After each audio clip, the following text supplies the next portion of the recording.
Ladies and gentlemen, boys and girls, we're back in the building. Market Moguls, Rick Doyle, Sean Severs. Yes, sir. Glad we haven't done one in a minute. It's been hectic, but we're here post election, so I think we made it. So now we're here to go ahead and reminisce on the year, talk about what's happening in finances and marketing, and overall, plot on what's about to happen as 2025 rolls around, which seems crazy to even think about. I know. It's like, what the? I know. The world's about to change, man. Like transform. Yeah. It's funny because I was thinking about it the other day, and on our last podcast, you were talking about transparency in marketing, and I feel like ever since the election has happened, that's all we're seeing is transparency. Like things coming to light that, like before, people were trying to hide, or maybe the media was trying to cover it up, or whatever. But now it's like never been more obvious that you have to have transparency in everything you're doing. So it's like, I don't know, it's cool to watch because I think like 2025 is going to be revolutionary, not only for finance, because obviously, everything in the stock market's going up right now. Bitcoin just hit $100,000 a coin. Yeah. You got you some Bitcoin? No, Ethereum. Okay, all right. I gotta jump into bed. I had a guy literally walk up to me to the gym. He said this hat reminded him of some type of coin. And he was like, I cashed in all of my. He's like, I retired and I'm using all my money. I went all in on crypto. Older guy, he had to be like 50, 60 here at the EOS. Damn. Okay. And then he's like, yeah, bro, you gotta buy some, bro. Because he had like a whole breakdown, but I was like, yeah, you're right, I gotta get some Bitcoin because you definitely want to have that as we transcend and we make that like a standard along with the dollar. So I'm like, yeah, it's exciting. Yeah. It's a lot of optimism, and then especially with my business, and then with you helping people, because that's what I want to talk about. I was going to mention that. I want to talk more about who, as 2024 is ended, who the people that you've helped. What is your goal before we jump into all the different topics. What's your priority right now when it comes to the community that you built? 100,000 followers on, over 100,000 on TikTok. What's your next steps and what's your next phases of helping the everyday American become debt-free? Like, how are you doing that? Or not even how you're doing that. Like, how many people think you've helped? How many people do I think I've helped? Well, they always come out of the woodwork. That's the cool part. Like, I have people that will DM me almost every day and like, hey, thanks for that stock call. You know, like, just people I would have never or haven't heard from in years. Yeah. They're like, I love what you're doing. Thank you for telling me about this stock, or thank you for saying this, or whatever. And so it's constantly piling up. What my goal is I want to put a number on it, but I don't feel like I feel like the number is way too small. But like my goal is just to help as many people as I possibly can, at least understand finance a little bit better. Like obviously debt freedom is the ultimate goal for everybody that I run into, but for some people that's not really important. Sometimes it's just, maybe they want to get their hands on Bitcoin, or maybe they want to feel more secure in their finance, and just it's a feeling they're going after. But the point for me and what I'm focusing on in the community is helping people gain more confidence in whatever they're trying to achieve financially. Because I just made a video on this the other day. It's like we live in a society right now where Instagram, and I won't just say Instagram, I'll say any social media, made it so that a lot of people, what they'll do is they'll compare where they are in life to where somebody else is. And unfortunately, like what you see isn't always what you get. And this goes hand in hand with transparency. It's like you might see this person that, they're flexing their Rolls Royce that maybe they rented. They don't even own it, right? But they're doing it for views. Yeah. And so automatically you have people at home that are like, oh, it'd be super cool if I got that, when you're listening to somebody who's not even real anyways, right? Yeah. So I made a video on this, and what it basically said was like, you have to define what wealth looks like for you. Because we're in a totally different time. Like 2025 is going to change the game for a lot of people. Wealth might be taking one extra vacation a year. Wealth might be, hey, I want to get rid of my credit cards. Wealth might be, I want to take an extra day off work a week and have the security to do that, to go spend time with my family and friends. Really defining what that looks like for you. So like my video personally was just like, I took Kenya to the dog park on Wednesday. Like no work, just chilling. You know what I mean? Like how many people were at work at that time? You know what I mean? Like everybody was at work. Yeah. But I've been able to build wealth for myself to the point where I can take days off and it's fine. Yeah. My income doesn't, my income stays the same. So it's like what does that look like for the average everyday person? And that's really the message behind the community is, do we help people with stock calls? Yeah, we were just talking about this. Yep. Like, I've been nailing stock calls. Yeah. But on top of that, I coach people to get rid of debt. I help them understand, Visa, MasterCard's getting sued right now. Let's How's talk about that going to change? Yeah, Visa, we'll talk about that in a second. Yeah. But that's going to change for credit card debt. So how quickly people can pay off credit card debt. So there's a lot of things that are happening with, number one, the election and who's been elected. But number two, how we can get information rapidly. So a lot of things are changing. So for me, my priority has been on how can I educate as many people as I possibly can to achieve whatever their definition of wealth is. Yeah. So that's what my main goal is. Yeah. And I can tell you, just based on vision, it's gonna blow up because financial education just isn't there. Yeah. So yeah. Sensational. Yeah. I love it. Yeah. So tell me a little bit more, because I know I've been seeing a lot of the ads that you're posting, and obviously a lot of businesses you're helping right now. So how has marketing changed just in the past, we'll say like 6 months or so? Because I know we talked a little bit about the election, right? And how they went about that. And we're seeing a lot more we talk a lot about the NFL, we gotta talk Detroit about Lions, stuff like that. We got to talk about the car company, and then we got to talk about the Daniel Jones. All that stuff. That ties into everything. Marketing's changing, but let's talk a little bit about that.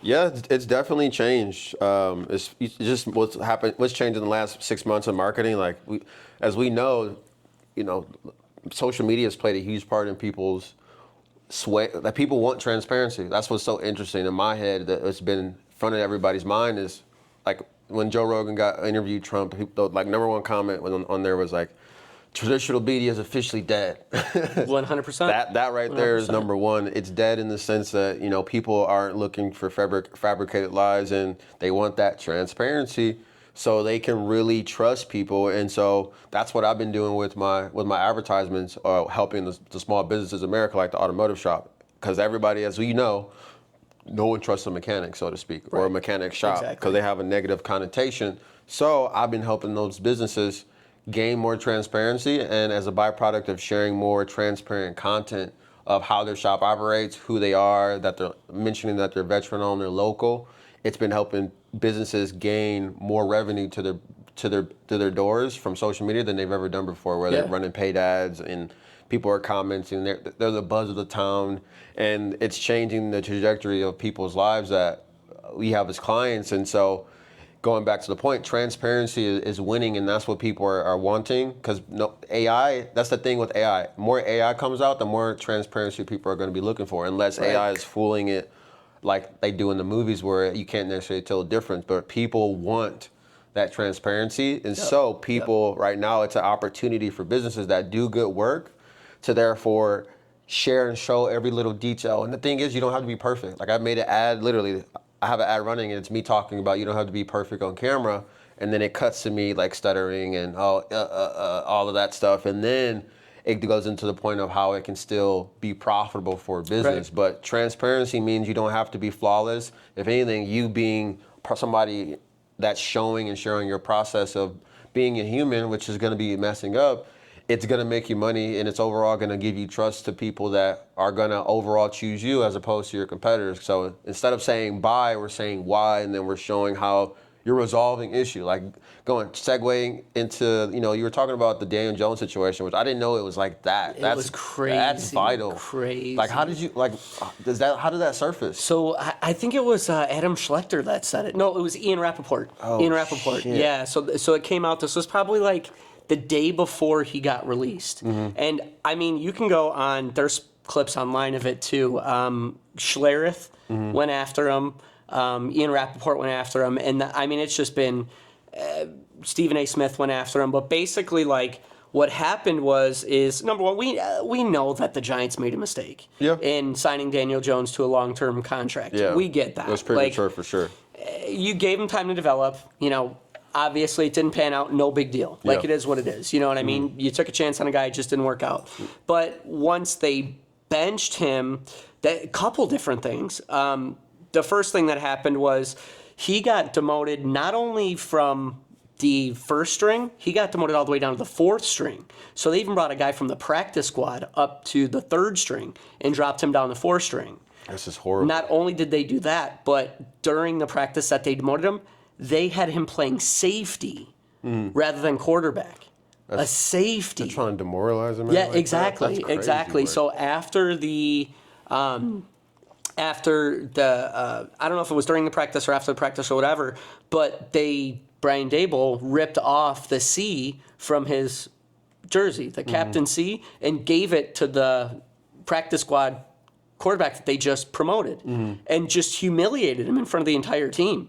And it was just like, yeah, they're gonna have the dude. They're gonna that's that polarity of transparency and the leadership, because like nobody on that team wants to even play for that. Like that's the thing. Like all players build morale around the coaches that are leading 100%, 100%. them. And so now, like, I wouldn't want to play for anybody like that. Let alone I want to get him fired. That's probably what's gonna happen. They're about to probably tank. And the players are going to give up. Like one game, I forgot who did it. It was like the Chargers and the Raiders. It was when the Raiders' previous head coach got fired. Yeah. They gave up to get him fired. What's his name? That was you're talking about McDaniels. Yeah, McDaniels. Yeah. It was like 70 to against Miami. 10. Yeah. Yeah, and it was on purpose. And so the team basically gave up. The players 100%. would even say like, yeah, those guys didn't want to play, and therefore they did that so they can go ahead and get somebody else in there, and that's how Antonio Pierce became head coach. But they want to play for somebody. They want to play for a cause. They want a leader, and that's where I was telling you. We talking about everybody wants to be the Detroit Lions, and the thing that's impressive about them, it's not just that they're winning, but it's how they're winning, and it's the mentality of how they play. The details and overall the leadership. Like everybody 100%. wants to work. Everybody wants to play for Dan Campbell and the team, and the coaches there, and their expectations and leadership is at the highest realm. But it's interesting to see that polarity, because they're going to probably tank in the sense of no player's going to want, and they're going to want to get him fired because. What, is he going to do that to me? That's what you're thinking about. Is he going to do that to me? Let alone like, dude, that's their brother. You can't do nothing like that. I don't care if he might be bad or not, but that's not how you treat a man. That's not how you treat a man. Let alone the quarterback that you just paid like to embarrass him. Like nobody wants to play for that. That's kind of that's just crazy. I didn't know that part. That's why I wanted to talk about that. But it goes a little bit deeper too. Yeah. So they signed Drew Lock to be the second string quarterback. Yeah, I remember that. Yeah. And now he's not even going to start. Like, so he signed with the intention of like, and he said this in one of his interviews lately. So he came out and said, yeah, I signed here because, I was told that I was going to be the backup quarterback. Now they all out cut Daniel Jones, and he dropped down to 3. Mm-hmm. So they even dropped Drew Lock down, and they brought the 3 up to the 1. So even the guy that you brought in as a backup, you screwed him over too. Yeah. It's like, so Schlereth went after him on one of the shows that Schlereth is on that he hosts. He's like, this is a bigger issue than Daniel Jones. This is a bigger issue than any quarterback they have. Like, this is a top down. Like, this is GM needs to go. Brian Dable needs to go. You got to get a new culture in there. He's like, the only reason why the Giants are not getting more pushback than they should be getting is because the Jets have been equally as bad. He's like, you got 2 teams from New York and both of them are trash and run horribly. The only difference is they signed Aaron Rodgers, the Jets signed Aaron Rodgers to be even this with that, bro, ridiculous, and he's not that good. You know what I mean? And it's it was built on like, that's the thing, bro. That's what I love about the Lions, because it's not built off of a player's name. Like somebody cropped all of the quotes from players that talked about playing with Aaron Rodgers. They don't want to hurt his feelings. They don't want to let him down. No kidding. It's revolving around, okay, I'm playing with Aaron Rodgers. But the morale with the Detroit Lions, like people always try to make the case, Jared Goff wasn't making he only had 85 passing yards. He didn't need to have 400. That people think you just have to have an arm and sling it. We are so balanced of a team. We can score on all phases of the ball, where everyone's so selfless, and the camaraderie and their brotherhood is so tight, and they want to play for the coaches, and they're all talented immensely, where it's not, I have to, like Jahmyr Gibbs and David Montgomery. They have a dynamic of, Sonic and Knuckles. They are happy for each other to play. They're not like, I got to get my carries. Like, obviously they want to play, and that's why they split, and the Ben Johnson and them understand that, the offensive coordinator. But they have it where they want to see the other player win, whereas a lot of cultures, I'm the number one court. Like everyone's so lopsided, and they're gonna get theirs. And then the Lions show like they play for each other, legit play. Like there's a clip of Dan Campbell playing football. He was coaching when he was on the Miami Dolphins. Yeah. And the guy didn't block. He was just like block because he was interim head coach.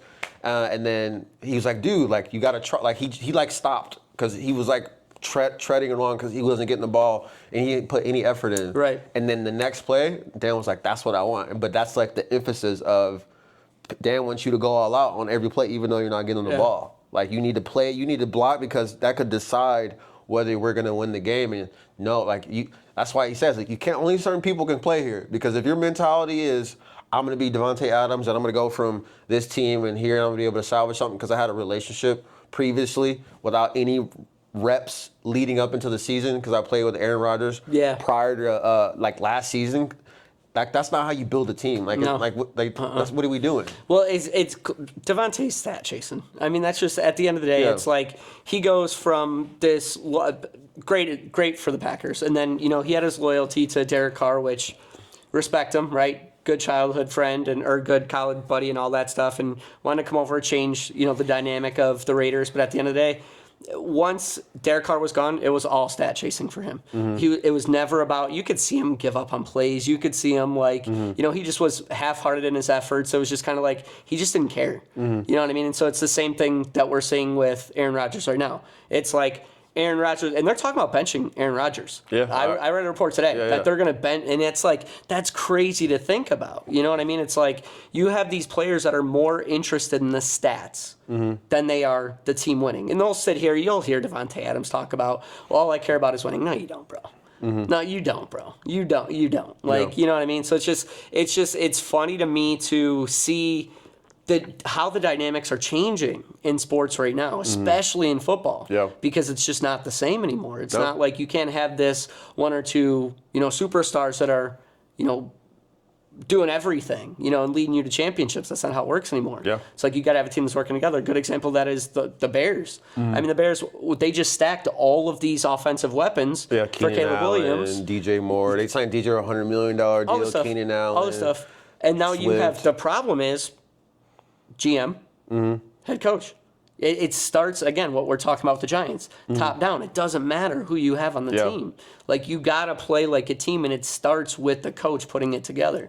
And a good coach, they know the right pieces. It doesn't. They don't care about the name. It's this person's going to fit perfect here. This person's going to fit perfect here. Because they know it's like a Swiss Army knife, right? It's like, we need a guy that can rush the quarterback. Maybe he's not great in coverage. He doesn't have to be great in coverage. That's not what we're looking for. We're looking for a guy that open field tackle. This is our guy right here. And maybe he gets 75 tackles, but he doesn't get any interceptions. We're not in it for interceptions. We don't care about that, right?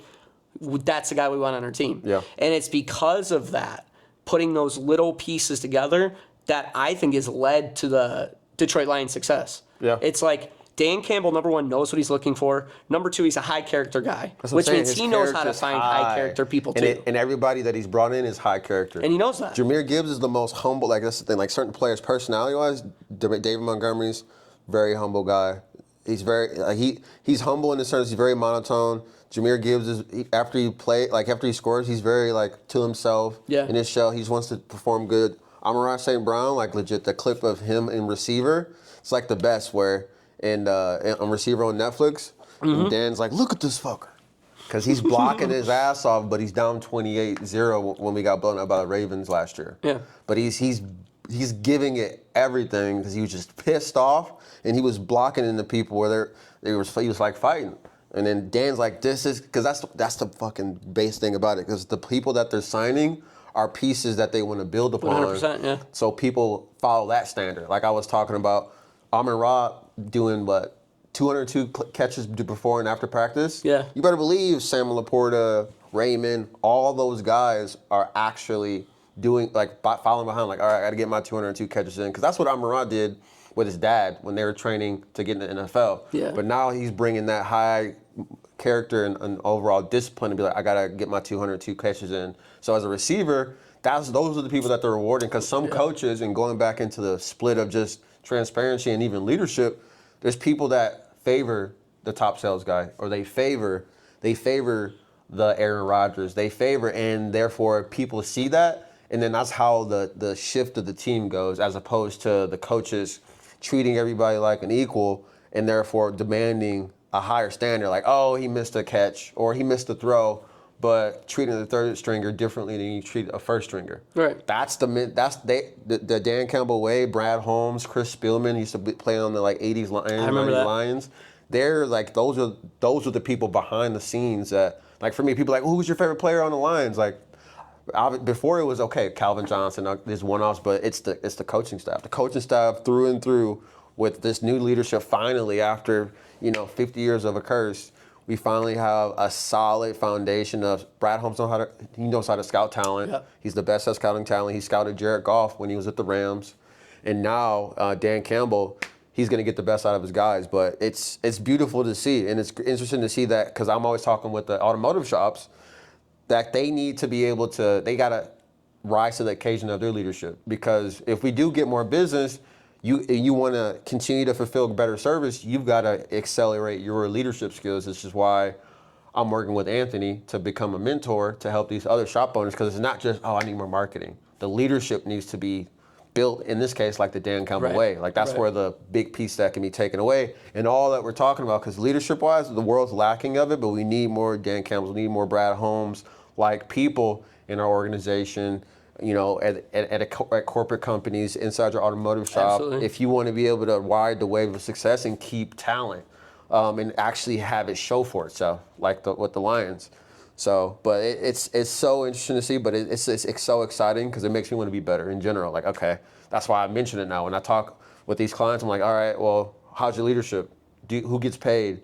That's why I'm bringing Anthony. I'm like, you gotta level up so I can be able to sell your leveling up to other people, because it's not just more money. It's not just more money. It's not just, oh, I need more marketing. You got to be a better leader. You got to be a better person, so it bleeds off into everybody else, which is selfless. You got to be selfish.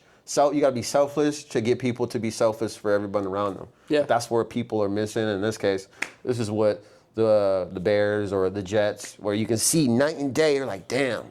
Like, imagine going to play with the Giants right now. Like, I'll be terrified. I can only imagine what the locker room's like. That locker room, it's falling apart. Oh, 100%. Everyone's so isolated. They're like, shit. Well, how you do one thing is how you do everything, too, right? So it's like, it goes into exactly what you're talking about. And again, perfect segue into marketing, too, because it's like, this is what people want to see. They want to see the authenticity, but they want to see the leadership. Yeah. Because right now, we're in a position where everything's on display. I mean, you can't hide anywhere anymore. You got, I don't know if you heard about this, but my brain's kind of going off thinking about this right now. But Elon's talking about buying MSNBC.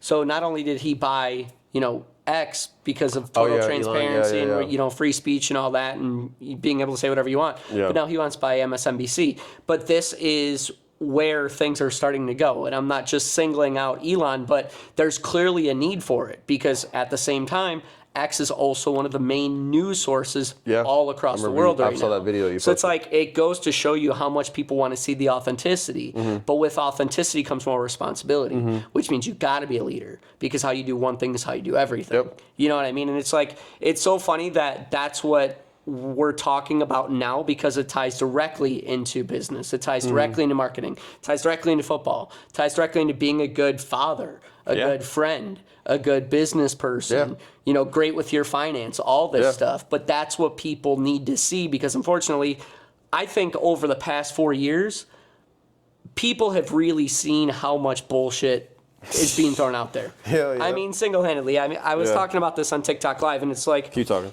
One of the things that Kamala got wrong is she, and I think I told you about this, but she decided that, she talked to Rogan about being on his podcast, and she needed to limit it to an hour. She wanted to control the narrative. Travel. She wanted to control the whole thing. Yep. And people on the left were pissed about that. Rogan should have flexed to her needs and all that. And like, Rogan's never, out of his 3,000 episodes, he's never not done one in the studio. Well, you've built that over decades, bro. Mm-hmm. That's like me building a multi-billion-dollar company and saying, oh, yeah, I'll just drop everything that it stood on forever to accommodate you as a customer. Like, no. You know what I mean? It's like, no, I'm not. You come to me. I bring the value. You know what I mean? So it's like, where she dropped the ball was the transparency. Like, love Trump or hate Trump, there were 80 million people that watched that podcast. Yeah. And it was like, do you think some of the people that watched him didn't like him before that? Yeah, for sure. Yeah. They were waiting to pick him apart on that podcast. And some of them, they probably did. But then there's other people that are like, oh, I just got to see a real side of him. But that was the transparency. And that's where I think if you look at the election, Kamala's marketing team, I'm sorry. $1 billion. I'm sorry. They should have hired me. I'm sorry. And they're still negative. Yeah. They're still negative 20 million. Yeah. So it's like you hired a team of people who sat there and made excuses about how, well, Rogan should have done this. Rogan was going to give you a free platform just talk to get about in front of at least 50 million people, and you would have been totally transparent. Totally. But they and people would have respected you more. Yeah. But instead, no. It's like, so people are starting to see this. And now what you're starting to hear, and I just heard about this today on TikTok, was there's talk on the left about there's like some, I don't want to say it's like the left is crumbling because that's not what's going on, but there's talk going on because she got crushed in the election. Oh yeah, it was a and they're trying to pick up the pieces and figure out what exactly happened. And so the people that are hard left, they're starting to realize like need to back off the throttle a little bit and be like, we need to take a step back because clearly we're turning people off with how much we're saying here. So you have the people that are, yes, they're still left, but they're not like hard left, that are coming out and saying, we need to like ease up on this. We need to actually like relate to people more, like show them who we really are. Yeah. And there's like this big inner turmoil going on. People are terrified. Now. That's the thing. Like that's 100%, the thing. They know they need to do that, but they've been able to do it one way for so long. And B, it's terrifying. Like between that, the Diddy stuff, like it's all revealing itself. And in order for you to win now, you got to have an ultra sense of accountability for yourself, as well as because, like you said, everything's going to come to the surface. At some point, you could hide. Now we're like basically you can't hide anymore unless you want to be just a neutral person. But you have to be pushing and say what you say because. Like, it's gonna go ahead and crumble down, and like now, because one thing I always watch are clips from The View. People always react to the clips. Do you see that they're starting to like do like legal disclaimers? Yeah, before I saw they're that. talking? With the Mac, I think they've done it like 6 times. Like legal disclaimers, like what we're about to say right now. Like don't sue us, like that type of Because it's bullshit. You've been spewing bullshit for decades. Like what is this? It's crazy. It's crazy to hear because this election has really brought me to see. Obviously, we've seen the marketing, but just see how let's see what people are saying. Because before, I wasn't really big into it, but now I've looked at both sides of everything. Education, things that Trump has done. I went on the rabbit hole looking for the Kamala episode she did with Call Her Daddy, and that was treacherous. Even the comments were like, "Wow, you still have the comments on." But just seeing both sides, and that's like the opportunity we have now, and where we can dive into both. And so a lot of people that are on the media or left are typically like are older that they've been so used to being able to control everything, and that's why everything's backfiring because they've never had to necessarily address any of the conflict.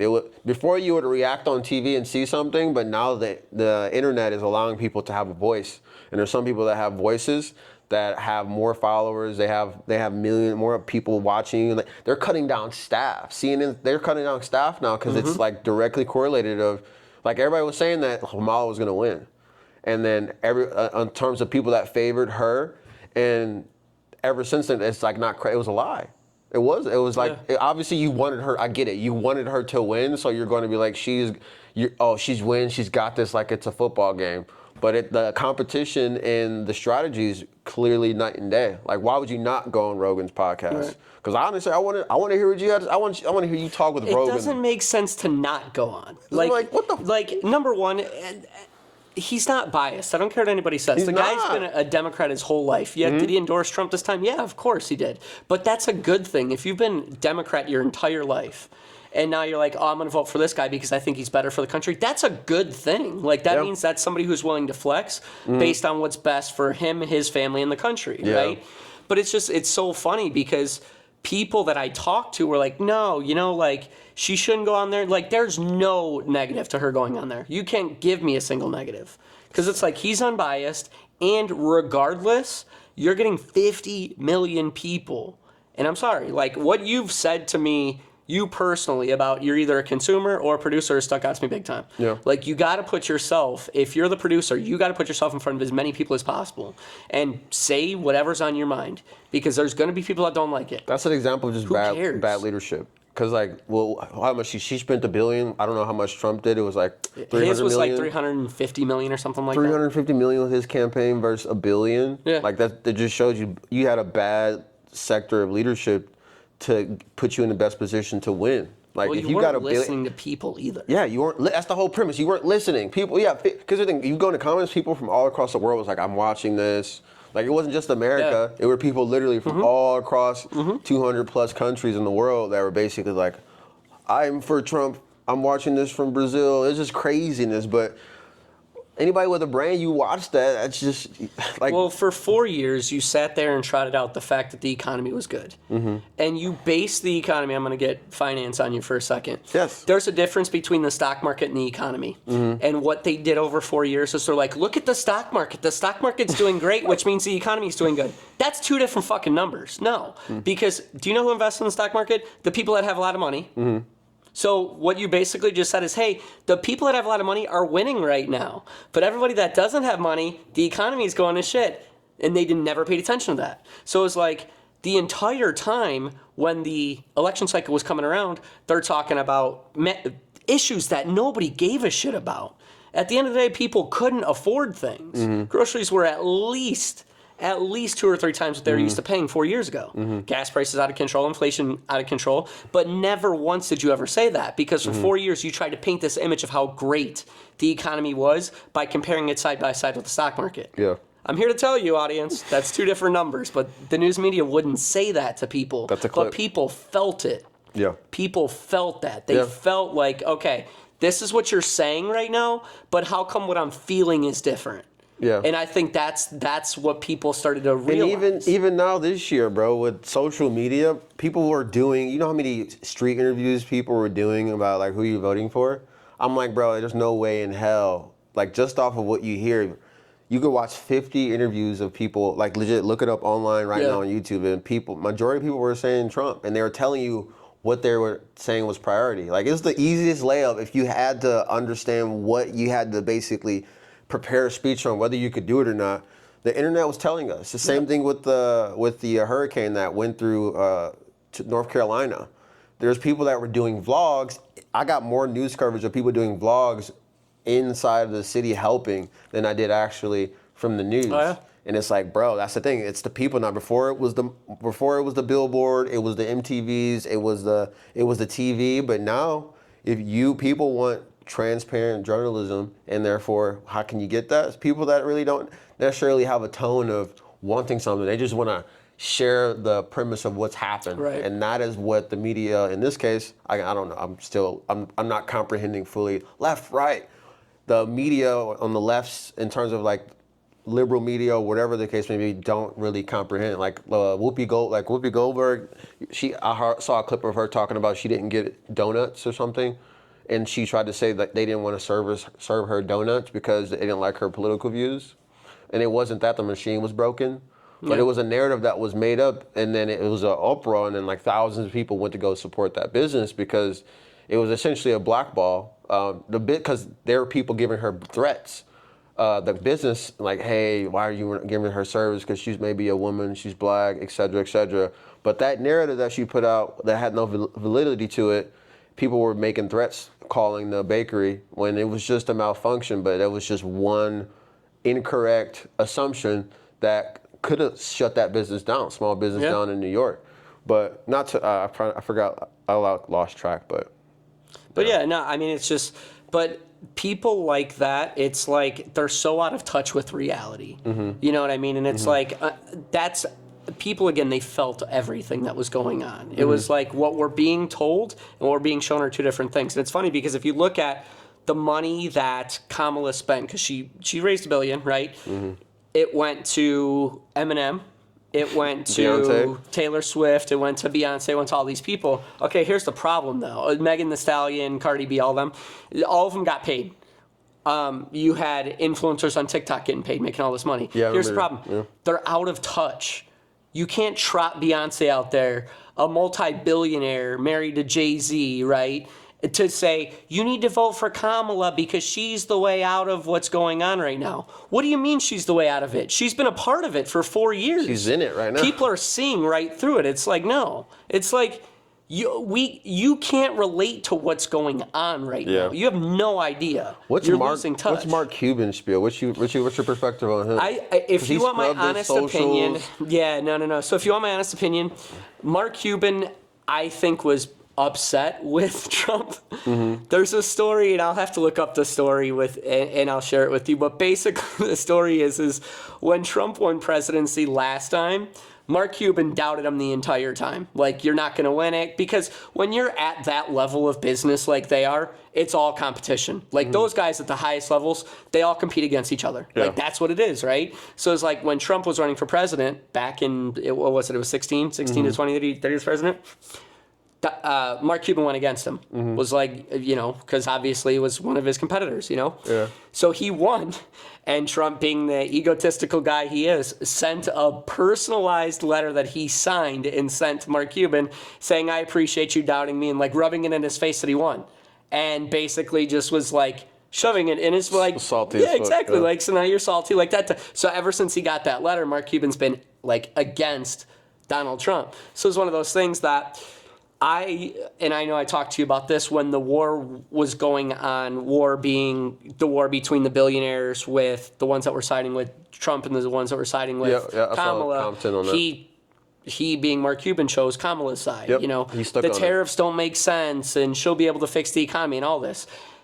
This is another thing. This is why I love doing finance content, is because to the people that don't understand finance and they've been a big fan of Mark Cuban's because he was doing Shark Tank and he owns the Dallas Mavericks and all this, and he knows money, he's a billionaire, so we should listen to him.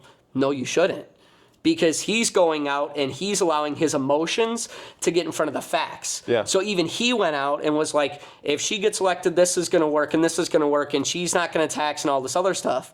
But the finance guy who has no sort of, and that's me, by the way. He's like, hello, it's him. So that had no bias at all. I'm just listening to what he's saying and I'm like, that's not true. That's also not true. That's also not true. So it's like he's talking about tariffs and how the tariffs won't work. He's talking about how she's not going to tax, the middle class and all this. And it's like, no, you're salty from a letter that happened 4 years ago. So now you're getting on. You're in your feelings, basically, and you're spewing a bunch of stuff that isn't true. And to the uneducated people that don't know about money, they're sitting there siding with you because they think you know. They're just trusting you. They're trusting you about the tariffs. They're trusting you about the taxes. They're trusting, and you're lying, bro. Like, you're lying because you're allowing your emotions to get involved in it. So I loved that side of it because you have Mr. Wonderful on Trump's side and you have Elon on Trump's side saying, no, like, this is how it actually is. So facts before feelings, right? Yeah. Like, the facts are, this is why during the election cycle I did so well in social media, was because I didn't take sides. Like, did I vote? Yeah, I voted. But at the same time, I want you to have the transparency in knowing this is what he's campaigning on. This is what she's campaigning on. And based on that, here's what the number is going to look like for each one. Because what it really comes down to is not your emotions. It comes down to what's going to financially benefit you the most. That's the information you need. But again, that comes with transparency. So I loved that side of the election because for me, it was like you got to see billionaires going at it, and now let's dive into it. Who's right, who's wrong? Because the education side for me was the most important thing. Here's what this billionaire is saying, and here's what this billionaire is saying. Who's right in this one? To go on that note, as you're talking, the thing that's so interesting, sad, very intriguing, all those things is the reaction of what people, like after the election, bro, social media is just a bloodbath of people like, woo, red, and then not a lot of people that I know. I was like, really? There's people like, not one, like, I'm not gonna talk to you if you voted this. Crazy, it's so it? like That's it's crazy. Like my first thought, it's like it's very narrow minded to even think like that because everyone's got their emotions into anything and everything, and so everyone's judgment's clouded. They're clouded and they don't even necessarily like I'm not gonna not talk to somebody because they voted for someone. Like, that's the thing. A lot of people don't even know. Like, that's such an emotional response where I'm like, it's it's really embarrassing. Have you seen the compilations of people like freaking out online because Trump got elected or whatever? I'm like, bro, this is embarrassing. This is our country, bro. This is the representation of a portion of people that are in our like, we've lost some strength and we got some rebuilding to do, because we should, from this point forward, we got to get to the point where, as a human being, you can have a conversation about something and be able to hear the other side. Like that's the principle where it's just like, wow, it's just shocking. I'm like, really? Like, you don't rock with, you're unfollowing people, you're not talking to the, like, it's very like, and we're such a unique and a great opportunity as, like, our country's not perfect by any means, but we're in America and people like are losing sight of the privilege and opportunities that we have right now, and they're making it like, that's the thing. It's like cyclical. I forgot who said it, but it's like how it happens when you have so much access to so much freedom to do what you want. Then this is what happens. People implode because they have so much freedom to say what they want, do what they want, and in other countries, if you speak, then you're basically gonna get, there's gonna be repercussions for it. Yep. But it's just crazy. I don't know. I'm sure you saw stuff. I'm just like, really, bro? It's just I've been really just looking like this, like, wow. Well, it's all good. Like I'm getting ready to make a video on this pretty soon, but everything's perfect. Like it always works out. Like, I'm not a very religious person. I'm very spiritual, but I can tell you that some of the best times of my life were during the darkest hours. So it's like, you have to experience that. Like, we're talking about weak leadership. We're talking about, some people feel like it's the worst of the worst. You have to experience that. Number one, because it's going to set you on a path to realize what you want and what you don't want. Yep. It's like a buffet. Like, that's the way I look at life, is like it's a buffet. It's like you go up to a buffet line. You have all of this food in front of you. You got the steak, you got the cheeseburgers, you got the macaroni, you got all of it. You're going to put it all on your plate, right? You might eat the burger and you go, oh, this is a trash burger. I'm not going to go up there and I'm not going to get it again. The steak you might get again, right? Life is the exact same way. You're going to try things, you're not going to like it. If you don't like it, that's fine. It's not the end of the world. You know what I mean? It's like, okay, so the political candidate or your friend that voted for the political candidate said that they voted for them, and now all of a sudden you think it's the worst of the worst thing ever. It's like, no, it's like, it's no big deal. Like, you're going to realize that things like this have to happen. Like, it's all cyclical. It's a part of life. Yep. I mean, there's no difference. Finance is the same thing. Marketing's exactly the same. You're not going to hit a home run every single ad you put out. You're not going to hit a home run every single piece of content you put out. No. That's not how it works. You're going to try different things. Some things are going to be horrible. Some things are going to work great, right? But you have to go through those things, and that's what makes people strong, is the ability to feel that hopelessness, to feel that loss of control, to feel that, the anxiousness, all of it. You have to go through that, because during those times is when you become stronger. And so it's like, for these people that you might be watching this right now and you might be upset and all that other stuff because maybe the political candidate that you wanted, lost, or whatever it is, whatever you're feeling right now, I'm glad you feel like that. Like, good or bad, I'm glad you feel like that. And the reason why is because you can take a lesson out of everything, and that includes in your darkest hour. But it's in those darkest hours that make the strongest people. And so it's like, it's just like what we're talking about with the Giants. I mean, am I a Giants fan? No. But they're in a dark time right now. Hopefully, dude, that practice must have been knock on wood. I don't have wood in here, but hopefully this is one of their dark hours. So like, all right, we need to change some stuff up. That's why I'm hoping for the Raiders right now, more than anything, because it's dark in the Raider Nation right now in the black hole, man. Minshew. Yeah, I know. So actually, talking about the Giants and the Raiders, I saw something on social media recently that said that the Raiders should take a chance on Daniel Jones. Like, listen, he needs man. a fresh start. Obviously, he shouldn't have got paid. No, he should. Listen, yes, he should have a fresh start, but get a fresh start on the Jets, not on the Raiders. Please. I get that. Tank for Cam Ward or tank for Shadir Sanders, bro. I can't do this. Speaking of that, that's one thing that the guys were talking about, Tom Brady. But I speak with it resonates because right now nobody develops anymore. Like, there's no development process for the quarterback, which is why a lot of these quarterbacks are either they make it or they don't make it. Like, okay, you got C.J. Stroud, he ascended, but you got Bryce Young, he's going through his ups and downs, and so that's affecting his confidence. But quarterbacks used to sit. Like Tom Brady sat behind Drew Bledsoe, I think, at least for I don't know how long, but it was at least a year. I say. I thought it was a year. It's probably a year or 2 years, but that was the standard. Like a lot of quarterbacks sat. Aaron Rodgers. Even Jordan Love now. Yeah, exactly. Jordan Love is trending up in terms of because he sat for literally 2, 3, 4 years, but now everybody wants things to just pan out, and some people could do that. You know, the rare one of one talents that'll be able to do that, but people want to navigate around the development process, and that's going back to the Lions. This is why it's so awesome to see because I'm so confident in our team because we have so much depth. And there's been so much development on players that have been sitting. Like, we've been loyal of re-signing people back, even if they're injured. And then they've been able to be taught consistently by the same coaches, and they're getting the reps. And then year 3, like Malcolm Rodriguez. Yeah, Malcolm Rodriguez. I can't even say it. I got you. Yeah, Rodrigo. He's somebody that's been coming up clutch. Like, even though we lost to the 49ers, which will always sting because, you know, we were basically on our way to the Super Bowl. He had a pick in that game. And then I've been killing it with him on Madden too. But he's a sack machine actually this season. And he's been great, but he wasn't a starter. No.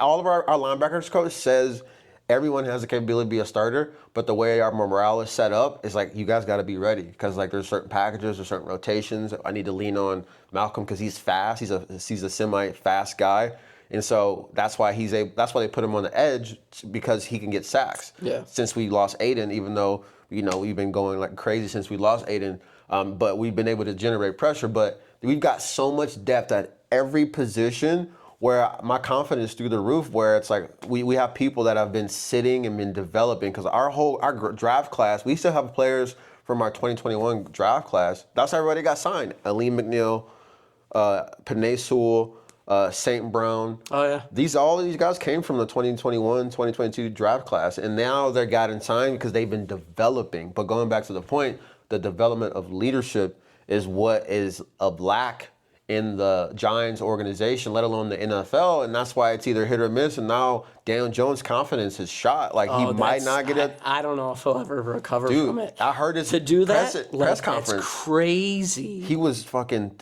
emotional. I bet. I'm genuinely concerning for him. Yeah, I hope he's all right. That's embarrassing. You know who's going to be a dog for the Lions though, or who is a dog? Is Amik Robertson. Dude, he's Raiders. So go watch it. Well, he was an ex-Raider. Yeah. So there's one thing that the Raiders do that I love every time we draft is they do what's called it's called the call, and they'll record when the coaches actually call the person that they drafted to talk to them, let them know that they got drafted. Yeah. And they have the camera on the actual person that they drafted, and you can see him with their family and like their emotional like other stuff. Yeah, like you got to see like his whole story of like from the time he was in high school to that because he went to Louisiana Tech, and he is like 5'9", and even at 5'9", he had the most interceptions on his team by a significant margin. But he was always overlooked because of his size.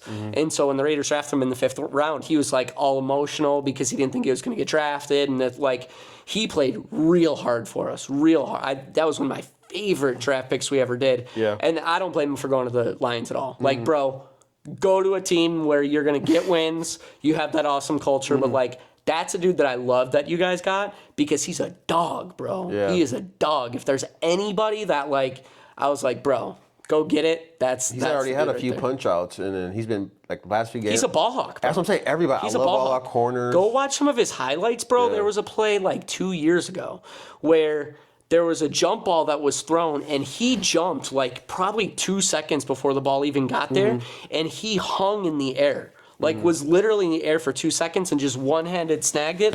I was like, for a dude that's 5'9", my size, doing something like that in the NFL is just mad impressive to watch.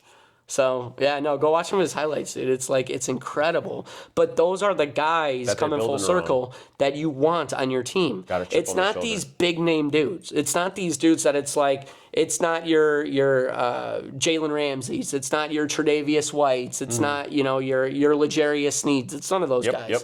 It's guys like, Malcolm Rodriguez that you're talking about, and your Amik Robertsons Yep. that are going to fit onto the team so well and have such passion for the game and have such camaraderie with their team that they're going to make plays in important moments. And it's those plays in important moments that make a championship team. And that's what's fun to watch. So I'm glad, like, even from Chicago, like, fuck the Bears, bro. Like, I'm glad, bro, you got a dude on your side right now, even though I'm a Raiders fan, that I love watching what the Lions are doing. Yeah. Because that's what football should be about. So the Raiders, I don't know if you heard about this, but Tom Brady just got approved to be a minority owner for the Raiders. Yeah. So hopefully that changes the culture, because I love Antonio Pierce, man, but he just doesn't have the coaching experience. Hopefully they keep him on, but he shouldn't be a head coach. Like, he shouldn't. Love the guy to death, but keep him in a defensive coordinator position or something like that.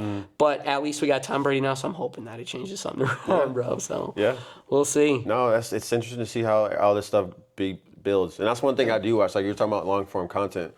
I'll rewatch the long form behind the scenes of the Lions on their YouTube page. It's fun, yeah. And it's you just see how it makes you feel like you're a part of the team. Yeah. You know what I mean? It makes you feel like you're part of the team, but you can see the fabric of how the business was actually, or how the team was actually made. Yeah. And it just, everything's just affirmed. Like, it shows you when we drafted certain players and now they're like hitting. But yeah, it's a beautiful thing. It's definitely motivating, because, like, going into 2025, on my side of things, like, I'm looking forward to just being a better leader, and that is exactly what I want to emulate in terms of the people that I've accumulated this far. Like, after this, I got a call with Isaac and Alex, and they've been a huge part of my team. And overall, it just makes you want to be better. Like, you want to have the Dan Campbells, the Ben Johnsons. You know, you want to have, the Aaron Glenns, and, they're all former players, all pro, and overall, their leadership is their players are fully buying it. And it's like, damn, bro, like, we don't take plays off. That's the thing, bro. We don't take plays off. You can't. It's like, you can't. they play till the whistle. And that's the thing. It's like, damn, like, that's how you do one thing is how you do everything. Like, that's how I want to be seen. That's how I want my clients to be, as well as how we want to deliver results for them. And that's how you get what you want in this life. Whether it be with your debt, or you want to market your business better, you got to really go all in. You got to lead by example. You have to find the examples if you don't know where the examples are in there. Whether you're automotive shop, you need to go to autocontentcompass.com, or if you need to get your debt situated by somebody that is the best, and they go where? They go to rickdoyle.com, man. That's where you start. That's where you find the leadership if you don't have it, and therefore that's where you start to go ahead and become the better you, so you can overall have the life and the things that you want when it comes to health, wealth, love, and happiness. Yeah. Well, that's what I'm excited for in 2025. That's what we're going to start to see over the next 4 years. Yeah. Total transparency. Yep. Total, like, you're going to get to see everything. Yeah. And it's going to be exciting. Man. Eliminate mail-in ballots. Well, not only that, but, like, you heard about, and I know we got to wrap up pretty soon, but I know you heard about Elon and Vivek. Elon and Vivek are now in charge of, they call it Doge. I saw your meme of that. I was laughing. Yeah, the Department of Government Efficiency. Yeah. Department of Eliminating Debt. Oh, yeah. That one. Yeah, no. That came from Grant Cardone, actually. I saw Grant Cardone do that, and I was like, oh, that's dope, dude. Somebody used that. It was sick. Yeah, it was nice. But no, so even with that, Elon's going to come out with, and he said he's going to actually do live stream on X, but they're going to go through the budget for the United States government and go through all of it. Like, here's what your money's being spent on, and then their job, Vivek and Elon's, is to cut spending. So it's like, yeah, I saw that. As an example, it's a double-edged sword, though. Me and you'll talk about this after the pod, but as an example, I went through just one list of some of the things that they spent money on for the Department of Defense. They spent $8,000 on an aquarium for sharks. It was like dumb shit. I saw the list. They were like reading it. It was like a butterfly experiment for another one. Yeah, and another one was like from another country. It's just like, we were funding like some sort of lab research in Russia, and it's like, we as taxpayers, like, why are we even, like, I don't want a single dime to go to that. Like, what are we got a huge homeless problem right now. Yeah. You know what I mean? So it's like, you're going to get to see that transparency now because Elon said what they're going to do is as they're going through the budget, it's all going to be live streamed. Elon don't give a fuck. Thing. He's from Cape Town, bro. Yeah. He's not from here. He don't give a fuck. But here's what's interesting about that is he's from Cape Town, South Africa, and he gives a shit about the United States. Like, he's like, no. He's like, I'm going to buy Twitter. And by the way, he's lost a shit ton of money on Twitter. Oh, yeah. Right? He doesn't care about the money. He cares about transparency. Yeah. He's like, free speech. It's not about money for me. Those people at the top. Yeah, because money, and that's what I mean, like when we were just talking early about like what does wealth look like for you?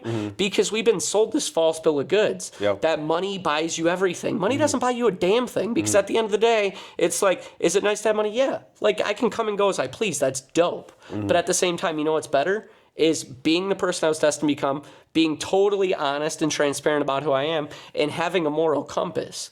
Because that's what attracts great people, that attracts great friendships, that's what has that fulfillment behind it. And that's what we saw with the election cycle coming full circle, is you're going to sit here and manipulate and tell us that the economy is good based on the stock market. But how do I feel right now? I feel like shit, so how can you tell me that things are going great? People are starting to recognize that. And that's what Elon emulates. And that's why I love the guy is he doesn't care about the money. He's worth all of this money. That's not how he defines success. His success is defined by the feeling, by doing what's right all the time. And that's what I love about him being part of Doge, right? Doge, the Department of Government Efficiency, is I'm going to put out transparently, here's how your money's being spent.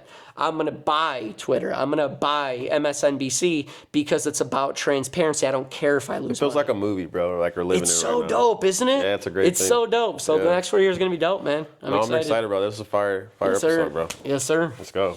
All right. Sean Severs, Rick Doyle. Let's get it. Let's do it. And keep it going. 2025, baby.